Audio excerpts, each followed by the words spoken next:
video, we're going to address a small bankfull for you east side folks. Katie Sears has one for a larger size stream, but we wanted to give you guys a taste of something a little bit smaller. So we found ourselves a good little spot here on our creek. We're in a nice fast water unit. We've noticed we got some bending below us, we got bending in front of us, but we found a spot right here where the channel's nice and straight, foul wags right centered nicely. So we were happy with this location for a bankfull site. And then we decided we want to find our bankfull. So what we're doing is we're looking at our bank here. It's a real small bankfull, it's not very high. So I'm going to take my foot and I'm going to walk it up to the bank edge until I feel my foot literally going flat. So right here I start to feel myself going flat. So what I do now is I'm going to take my reel tape right here, and I found myself a trusty stick to use for my bankfull pin because my bankfull pins were too big for this area. So I just went and found myself a stick, and then I'm going to come right up here where this flat depositional surface is, and I'm going to attach my bankfull stick into the ground, which broke, but that's okay. We'll just shove it in there a little bit further, and then we'll get ourselves nice and anchored. Alright, and then we'll have Bella walk across the bank here, pull her tape across, and find the bankfull perpendicular to the stream flow on the other side of the far bank. And you can see she's walking up. There we go. We found our depositional feature. And now the other thing she's going to do is she's going to try to wrap the tape around her rod she has here with trying to keep the numbers faced upstream. Oh, and then that's what will happen. It'll catch the flow and it'll fall down. So now we got to reset our far bankfull pin. Alright, we got creative. We went and found ourselves a piece of fence wire we found on the ground to anchor this side. And then we strung it all the way across to our tent stake over here, in which we wrapped it around about 3 times and then shoved it in the ground to anchor it nicely. And so now we're looking at a very nice and level bankfull to the water surface. Doesn't look like it's leaning one way or the other, so we're happy with that setup. Next, what we're going to do is we're going to come down and we're going to read the bankfull width right at our pin. And we're sitting there right at about 12.8. So then what we're going to do is we're going to get our trusty cheat sheet cards out, and we're going to look for 12.8 on here, and luckily for us, our 12.8 is directly on the top. And then you can use like a rubber band or the side of your data sheet to keep the line straight across so you don't get confused of your different measurements. So then our recorder is going to read out the intervals in which our observer is going to take our bankfull depth width.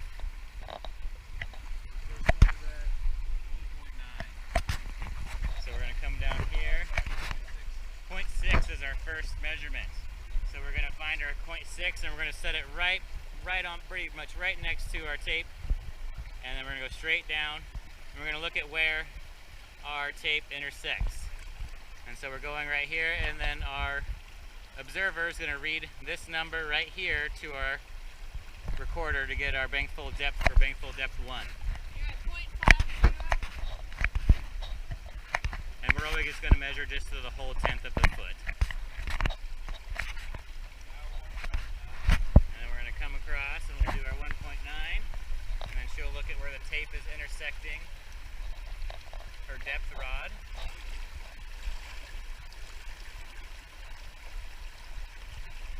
And we can put that rod right next to it if we need to. 0.8, perfect. 3.2. We'll bring it on down.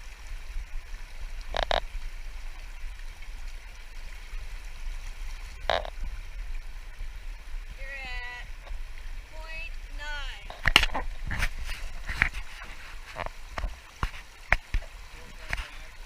4.5.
get a 0.1, which could be possible as well. What do you think? Are we looking at 0.1 or 0? It's right in the middle, so I'll use that up to your discretion, but it looks pretty shallow. I would say 0 just because our tape is totally flat against the bank. 0.0? And then what we're going to do is we're going to actually take the rod and feel along our Bankfull line and see if we get anything deeper than 0.9. That was your max depth you had so far. So see if you can get to 1 or 1.1. Most likely you're going to find that depth out here in the foul wag, and the deepest point of the stream is generally where we might be able to find a higher max depth. Oh, it looks like we're getting, oh, there's 1. Excellent. See if we can get more than 1. Keep working down. Not quite yet. Keep going along.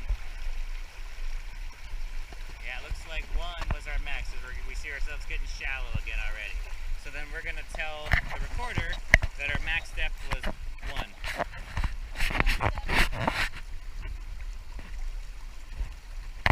And then what we're going to do, we're going to shoot our Bankfull. So what we want to do is we're going to take your rod and set it right here on top of the Bankfull pin, and then we're going to take our max Bankfull depth of 1. And then we're going to go straight out to find our flood prone width. And in this situation, it looks like it's probably further than twice the Bankfull width. And once we are looking at a flood prone longer than twice the Bankfull width, we can actually estimate our flood prone width. And in here, we're actually near the mouth of our creek to another system that direction. So we're going to make sure just to count it to the edge of its own floodplain. So what we can do is with your rod is your rod's 5 feet long, so you can double it over. So we'll go 5, 10, 15, and we're going to bring it out to near the base of these trees, is about where the 1 foot higher mark was. 20, 25, and then right there, that's going to give us 30. So we got 30 feet on this bank, so let's go measure the other side next. We'll add the 30 feet to our Bankfull width, and then whatever we also get on our right bank for our flood prone width. And so we're going to go through the same thing where we're going to set our rod right next to our Bankfull pin, and we're going to, and we want to flip it over so we have the bottom. And then basically what we're doing at this 1 foot mark is we're trying to look out and see where it intersects the ground, which can be a little challenging to do at this low of a height.